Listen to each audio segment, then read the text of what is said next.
الحمد لله رب العالمين والعاقبة للمتقين ولا عدوان إلا على الظالمين وأشهد أن لا إله إلا الله وحده لا شريك له ولي الصالحين وأشهد أن محمدا عبده ورسوله وصفيه من خلقه وخليله سيد الأولين والآخرين اللهم صل عليه وعلى آله وصحبه ومن اتبعهم بإحسان إلى يوم الدين أما بعد. أحباب الكرام, aujourd'hui on a rendez-vous avec un thème qui est l'éducation des enfants. L'éducation des enfants. Allah tabaraka wa ta'ala a dit dans Sourate Al-Kahf Al-mal wal-banoun zinatul hayatid dunya. Allah ta'ala il a dit les biens et les enfants sont l'ornement de la vie de ce monde. Les biens et les enfants sont l'ornement de la vie de ce monde. Et ne connaît la valeur des enfants que celui qui en a été privé. Et je demande à Allah tabaraka wa ta'ala d'accorder des enfants pieux à toute personne qui n'en a pas eu jusque-là. Celui qui n'a pas eu d'enfant, qui n'en a jamais eu, et qui a fait les causes, et qui est parti consulter des médecins, cette personne-là, et quand je dis cette personne-là, je parle surtout de qui? Des femmes. Ces femmes-là, leur plus grand rêve, c'est de tomber enceinte, d'avoir un enfant et de le voir grandir. Ne serait-ce qu'un seul enfant. Et Allah tabaraka wa ta'ala, il nous rappelle dans le Coran que les enfants sont une hiba, un don, un cadeau de sa part, Jalla fi'ula. Allah tabaraka wa ta'ala dit Lillahi mulku as-samawati wal ard yakhluqu ma yasha yahabu liman yasha inatha wa yahabu liman yasha adh-dhukur. À Allah appartient la royauté des cieux et de la terre. Il crée ce qu'il veut, il fait don. Regardez bien, les enfants sont donc un don. Il fait don de filles à qui il veut. Et il fait don de garçons à qui il veut. Ou bien il donne à la fois garçons et filles. Et il rend stérile qui il veut. Il est certes omniscient et omnipotent. Donc Allah tabaraka wa ta'ala est omniscient, omnipotent. Il est alim, il est qadir. N'est-ce pas? Il est qadir ala kulli shay. Toute personne qui n'a toujours pas d'enfant jusque-là, patientez, placez votre confiance en Allah subhanahu wa ta'ala et sachez une chose. Et gardez-le bien en tête. C'est qu'Allah il est hakim, il est sage. Également, il est alim, il connaît ta situation. Et il est qadir ala kulli shay, il est capable de toutes choses. Si tu as en tête qu'il est sage, c'est-à-dire qu'il sait quand il faut donner et quand il faut priver. Si tu sais qu'Allah a la connaissance parfaite de toutes choses et qu'il est capable de tout, sois serein et patient. Allah Ta'ala t'accordera bi'idhnillah cet enfant quand il le faudra. Bi'idhnillah. Et comme on a dit, les enfants sont un don d'Allah. Et quand Allah il nous donne des cadeaux, ben qu'est-ce qu'on fait? On est reconnaissant. N'est-ce pas? On est reconnaissant. Et ash-shukr, shukr al-ni'am, la reconnaissance face au bienfait, passe par 3 stades. Shukr al-qalb, wal-lisan, wal-jawarih. N'est-ce pas? On remercie Allah subhanahu wa ta'ala par le cœur. D'accord? Comment par le cœur? En ayant la certitude que ce bienfait vient d'Allah. Il ne vient que de lui, Jalla fi'ula. D'accord? Allah tabaraka wa ta'ala, il nous dit Alam ta'u anna Allah sakhkhara lakum ma fi as-samawati wa ma fi al-ard wa asbagha alaykum ni'amahu zahiratan wa batinah. Ne voyez-vous pas qu'Allah vous a assujetti ce qui est dans les cieux et sur la terre et il vous a comblé de ses bienfaits apparents et cachés. Il nous a comblé de bienfaits. Jalla fi'ula, n'est-ce pas?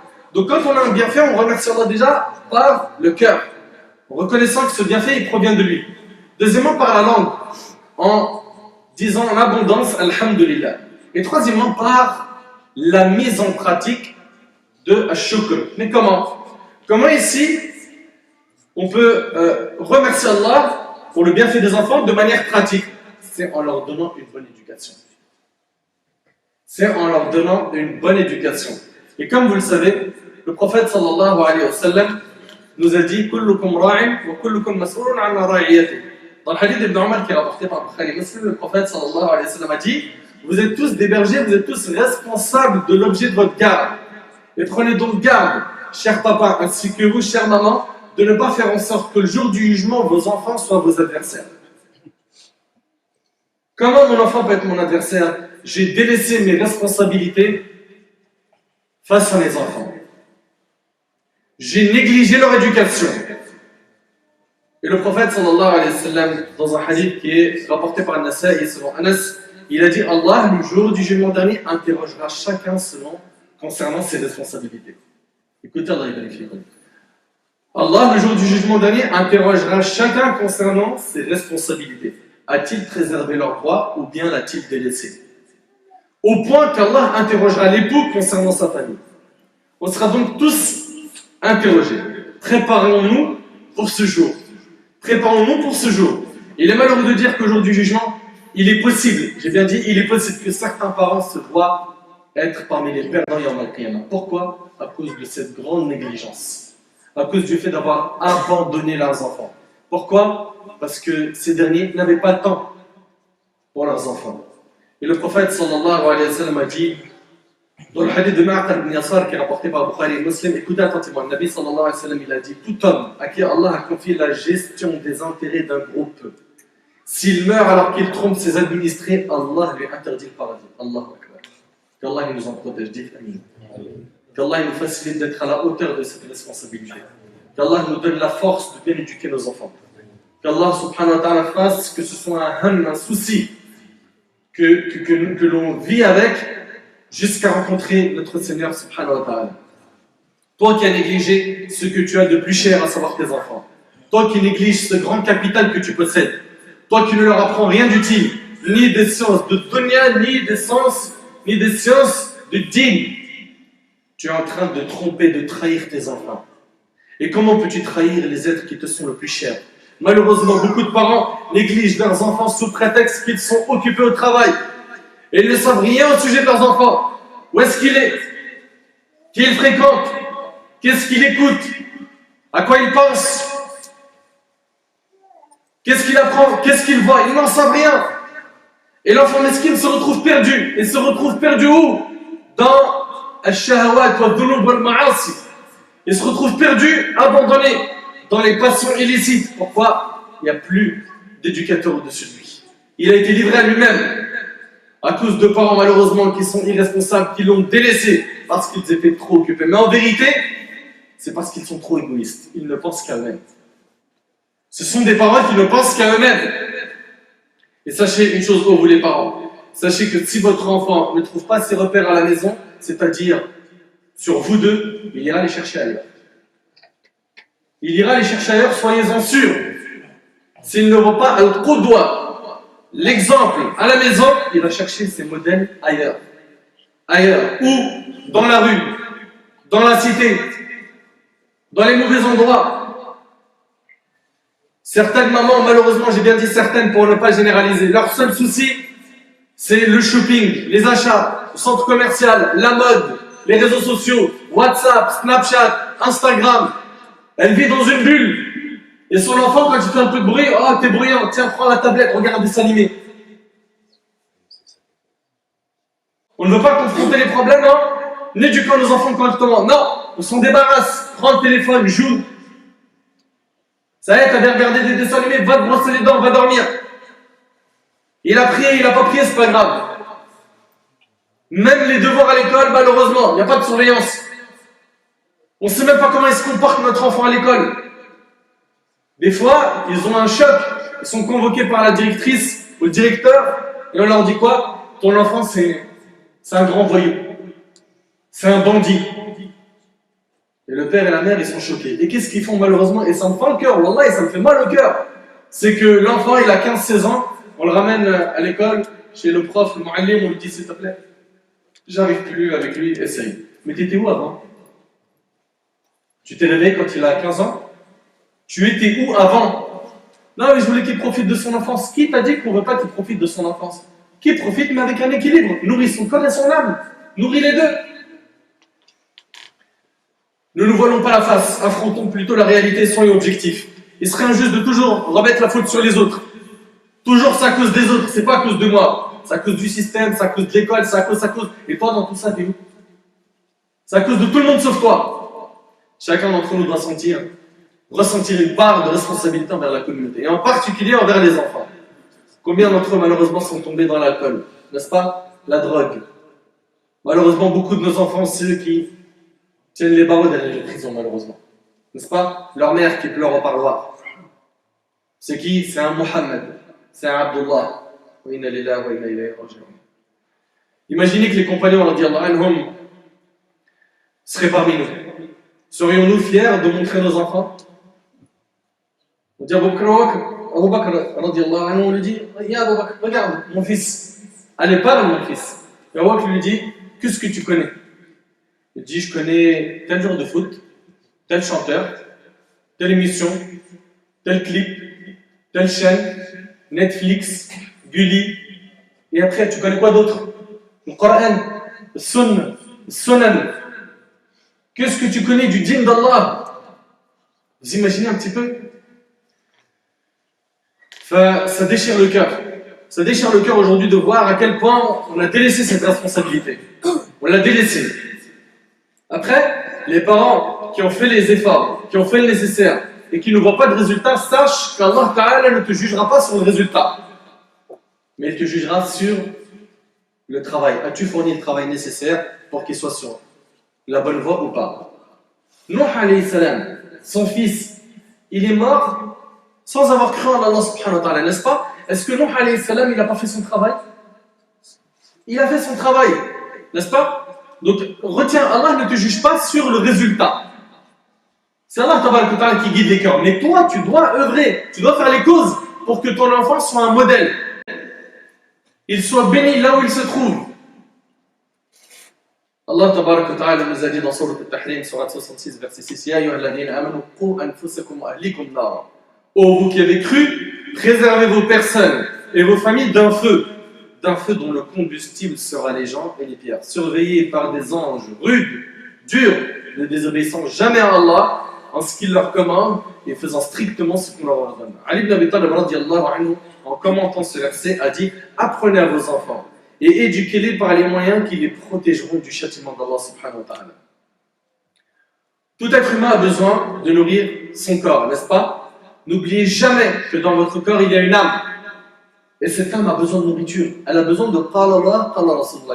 Elle a besoin du livre d'Allah. Elle a besoin de le lire, de le méditer, de poser ses yeux dessus, de l'écouter, de le mettre en pratique.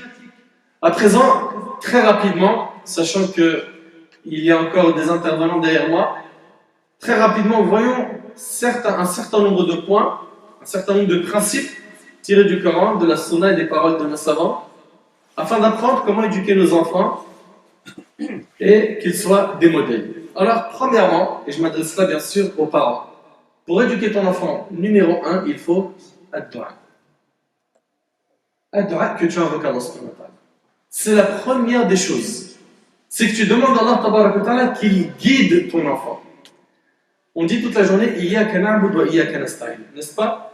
C'est toi seul que nous adorons, c'est toi seul dont nous implorons secours.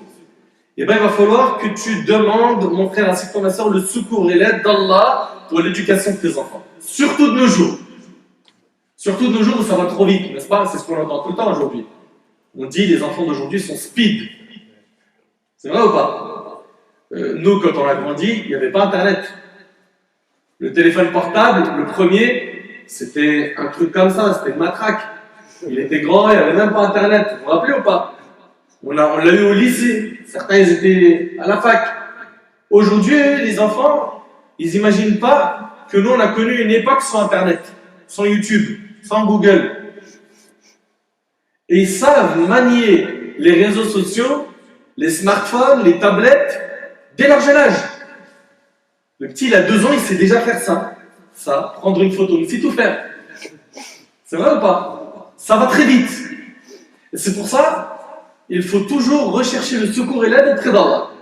Ya Rab, cette affaire, elle est grande, elle me dépasse, mais tu es capable de tout. Parlez avec Allah, plaignez-vous à Allah, demandez-lui son assistance. D'accord?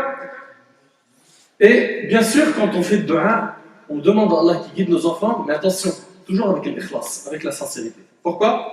Parce que l'objectif, c'est pas que mon enfant soit pieux pour que je dise aux gens, t'as vu quand même, j'ai réussi ou pas? J'assure ou j'assure pas? À vous, je cartonne. Hein? Allez, blague, merci. Je prends l'enfant comme ça pour me vanter. Attention, il faut toujours ça. Il faut toujours quoi? Qu'il y ait l'ikhlas, la sincérité. On n'éduque pas nos enfants pour que les gens disent de nous. Non, non, non. C'est pour qu'il y ait un qiyamah, quand on rencontre Allah, on est content de la récompense qui va nous attribuer pour ces sacrifices. Également, je ne vais pas trop m'attarder sur tous ces points car il y en a beaucoup. Leur enseigner très rapidement la langue arabe et les lier et les attacher à la langue arabe. Vous remarquez une chose, les Portugais parlent à leurs enfants en portugais, les Indiens en indien, les Turcs en turc, etc. Nous, il y a un problème. Il y a un problème. Pourquoi? Parce que c'est chouma. Ils vont dire je suis un blédard.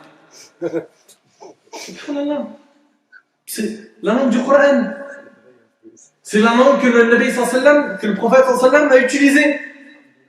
Allah tabarak wa ta'ala dit Inna anzalnahu Qur'anan arabiyya la'allakum ta'qilun. Nous avons fait descendre un Coran en langue arabe afin que vous raisonniez en langue arabe. Il y a même certains savants qui disent que c'est obligatoire d'apprendre la langue arabe. Donc, insistez sur le fait que l'enfant lise l'arabe, parle l'arabe, même s'il va parler ton dialecte. S'il parle le littéraire, c'est très bien, mais au moins ton dialecte. Habituez-le à parler la langue arabe. Pourquoi? Parce que quand il va maîtriser la langue arabe, il aura déjà le premier outil pour rentrer, apprendre la religion. La religion, ahbab al-kiram, beaucoup de gens pensent qu'on peut faire talab al-ilm en français.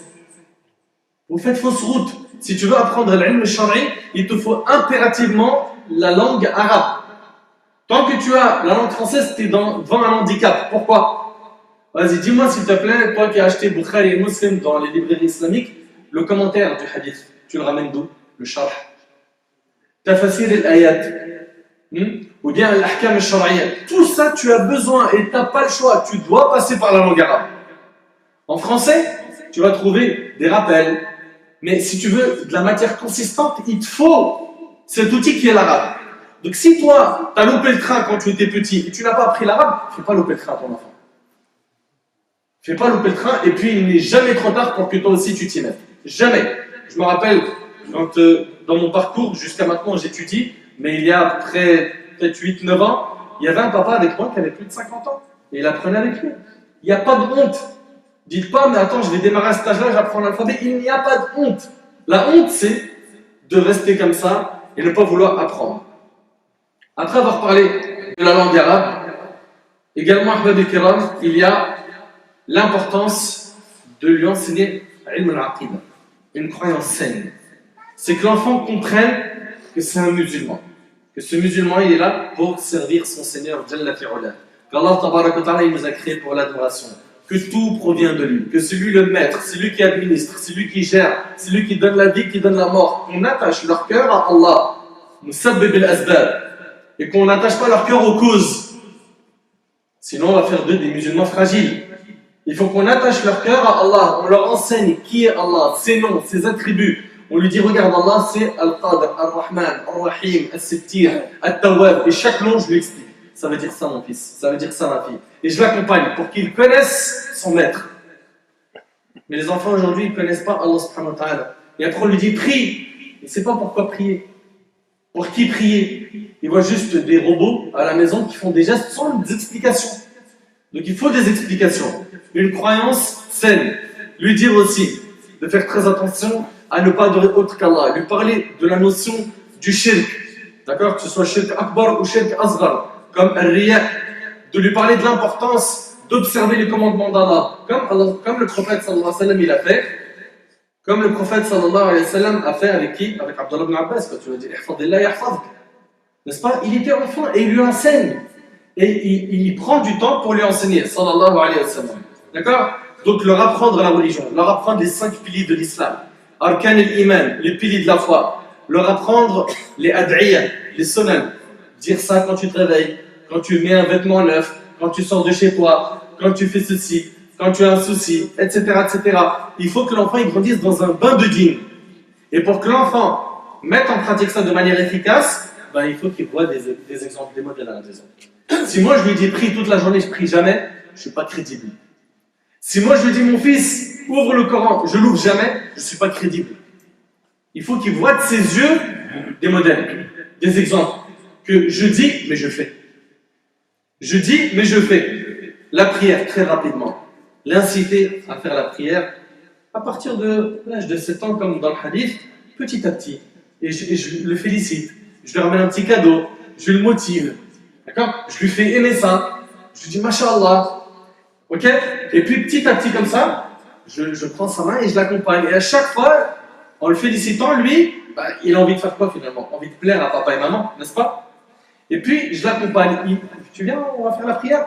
Si un jour il veut pas, il est petit, mais riche. Bel hikmah, doucement, avec sagesse, on essaye de lui faire aimer la salat.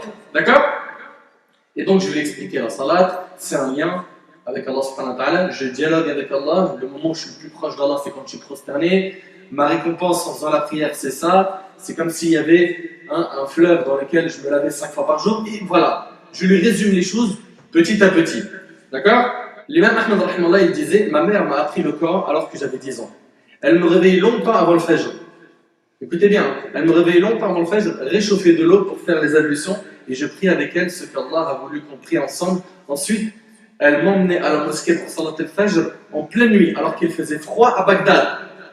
Et la mosquée se trouvait loin, et elle m'attendait jusqu'au zénith, jusqu'à Zawal, subhanallah, pour que j'apprenne la science chez les savants dans cette mosquée. Et lorsque j'ai atteint l'âge de 16 ans, elle me préparait des bagages, puis elle m'a dit, pars en voyage pour apprendre le hadith, car l'apprentissage du hadith équivaut à une immigration dans le sentier d'Allah. Elle a fait une invocation, elle a dit Astaudi'aka Allah alladhi la tudi'u wada'ahu.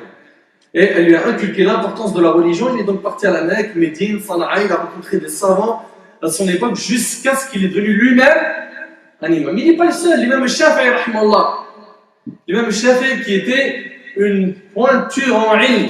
L'imam Abu Hanifa rahimahullah. À l'époque d'ailleurs, quand les écoles ont apparu, on avait l'école du Hijaz et l'école d'Irak.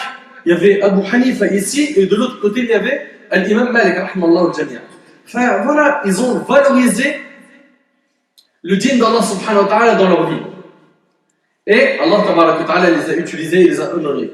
Bien sûr, tu n'oublieras pas de te concentrer sur quoi? L'apprentissage du livre d'Allah, pour toi et pour ton enfant. D'accord? Le prophète il a dit, le meilleur d'entre vous est celui qui a appris le Coran et l'a enseigné aux autres, rapporté par Bukhari, rahimahullah, selon Uthman, radiallahu anhu. D'accord? Également, après avoir parlé du Coran, bien sûr, comme je vous ai dit, mon temps ne me permet pas de donner le droit à chaque point, c'est pour ça que j'essaie de survoler. Lui apprendre la sunna du prophète sallallahu alayhi wa sallam. Lui apprendre qui était le Nabi sallallahu alayhi wa sallam. L'enfant, il connaît Spider-Man, Superman, il connaît tout ce qu'il y a à la télé, mais il ne connaît pas la Bi'as, il ne connaît pas sa date de naissance. Il ne sait pas c'est qui Amina, il ne sait pas c'est qui Halim al-Sa'adiyya, il ne sait pas c'est qui Waraqa ibn Nawfal. Dans la Sira, il ne connaît rien.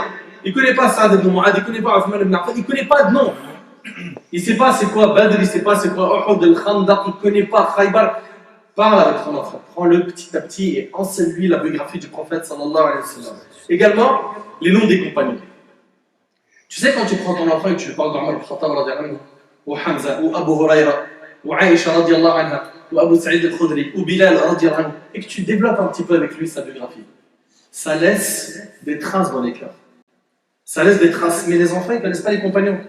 Ils connaissent les joueurs de foot, tout, même les remplaçants, tout sur les joueurs de foot. Ils connaissent les acteurs de A à Z. Sur Instagram, ils connaissent tous les noms des gens que toi, tu ne peux même pas imaginer qu'ils existent. Sur Snap, pareil. Ils connaissent les pronostiqueurs. Ils connaissent tout. Mais les compagnons, Sahaba, ils ne les connaissent pas. Habituez aussi les enfants rapidement et très tôt au dhikr. Afkar al-sabah al-masa. Il sort le matin, dit l'afkar. Je ne les connais pas, Abi. Tu le fais écouter. Et ils apprennent très rapidement, les enfants. N'est-ce pas? Les enfants, ils apprennent très vite. Tu lui fais écouter ça plusieurs fois, ça y est, c'est par cœur. Le matin, tu lui dis juste Afkar al-sabah. Oh non, à l'école, il est dit. Il est protégé par Allah subhanahu wa ta'ala. Pareil, Afkar al-masa. De s'habituer à toujours évoquer Allah subhanahu wa ta'ala. On lui enseigne également les bons comportements, al-adab, adab al-akli, adab al-ta'am. Le bon comportement quand on mange, je mange avec la main droite, de ce qui est devant moi, je dis bismillah, etc. Le bon comportement quand je bois, quand je m'habille, quand je dors, si jamais j'ai un beau rêve, qu'est-ce que je dois dire, qu'est-ce que je dois faire, si je vois un cauchemar, il faut lui enseigner les adab. Adab al-isti'zan, la demande de permission. Il faut que le petit, tu le nourrisses de quoi? De la sunna de Nabi sallallahu alayhi wa sallam. Et aussi, et ça c'est très important, le bon comportement. Le bon comportement, il faut que tu enseignes à ton enfant c'est quoi l'akhlaq at-tayyib al-hasana fi dinillah. C'est quoi le bon comportement en islam? Et donc tu vas te concentrer sur cela. sur la bonté, sur le respect d'autrui, le respect des adultes, ne pas parler fort, demander la permission. Il faut que tu insistes sur le bon comportement. D'accord? Ne pas habituer son enfant à être un capricieux, insatisfait, en lui donnant absolument tout jusqu'à en faire des pourris gâtés. Non. Également, leur éviter par tous les moyens ce qui peut corrompre leur comportement. Ce qui peut corrompre leur comportement. Donc pour ça, quand même avoir une bonne vigilance sur ce qu'ils regardent. Que ce soit sur Internet, à la télé, les réseaux sociaux, etc. Aussi que les parents évitent de se disputer devant les enfants. Ne pas exagérer dans le fait de toujours mettre l'enfant fautif. Apprendre à avoir de la rahma avec l'enfant. De temps en temps, je ferme l'œil, je fais comme si de rien n'était. Je dialogue beaucoup avec mon enfant, même si ça me fatigue.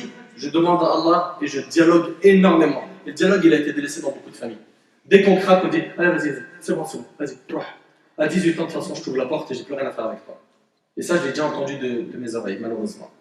Ne pas exagérer dans les éloges. Ne pas le critiquer tout le temps et ne pas aller dans l'autre extrême. C'est toute la journée, je lui fais des éloges, il est irréprochable, c'est un ange. Faire attention à ce point. Aussi que vous vous asseyez en tant que père et mère avec vos enfants et que vous discutez. Quand ils s'assoient à la maison ensemble, chacun il a un écran. Le papa il a un écran, la maman un écran. Tout le monde en a un. Il n'y a pas d'échange, il n'y a plus de dialogue. Même quand ils mangent ensemble, ah j'ai reçu un message, j'ai reçu un email, j'ai reçu un SMS. S'il vous plaît, ne laissez pas la jeunesse de vos enfants partir comme ça sous votre nez sans que vous ayez profité de vos enfants. Profitez d'eux. Dialoguez, passez du bon temps avec eux. Apprenez à sortir avec eux, à rire avec eux, à les écouter. Et j'en avais parlé il n'y a pas très longtemps dans une vidéo sur le harcèlement. Il y a des enfants qui se font harceler ou qui sont harceleurs et les parents ne sont pas au courant parce qu'ils ne parlent pas avec leurs enfants. Aussi, soyez juste envers vos enfants. Si vous en avez plusieurs, vous amenez un cadeau, attention à ne pas être injuste. Également, veillez à ce que vos enfants, veillez, ça c'est le dernier point, leur donner une bonne éducation avec beaucoup de sagesse et d'user d'intelligence dans cet art. Et pour cela, il faut que tu sois un exemple. Tu veux que ton fils fasse ceci et cela, fais-le d'abord. Tu veux qu'il soit pieux, sois pieux. Tu veux qu'il soit un exemple, sois un exemple. Commence-toi afin de donner envie à ton fils, à ta fille de te ressembler. Sache que ton enfant a besoin d'un modèle à imiter. Et le premier modèle qu'il voit devant lui, c'est son père, sa mère. Il va l'imiter même s'il a 3 ans. Il voit son père fumer, il voudra un jour faire comme lui. Il voit son père faire n'importe quoi, la mère pareil, il va suivre. La mère dure éduquera des enfants durs. La mère qui regarde le haram fera que son fils regardera. Et si elle dit à son enfant tourne le visage, alors qu'elle regarde, l'enfant regardera. Et il ne trouvera pas crédible l'ordre de ses parents. Ahbab al-Kiram, les enfants, c'est une partie de nous et il faut à tout prix qu'on les préserve. Et pour cela, Ahbab al-Kiram, on se concentre beaucoup sur le dua, le dialogue et regardons encore une fois tout ce que notre religion nous a enseigné afin de bien les encadrer, de leur placer les balises. Qu'Allah tabarak wa ta'ala protège nos enfants, qu'Allah tabarak wa ta'ala nous accorde la force, l'énergie nécessaire pour pouvoir bien les éduquer.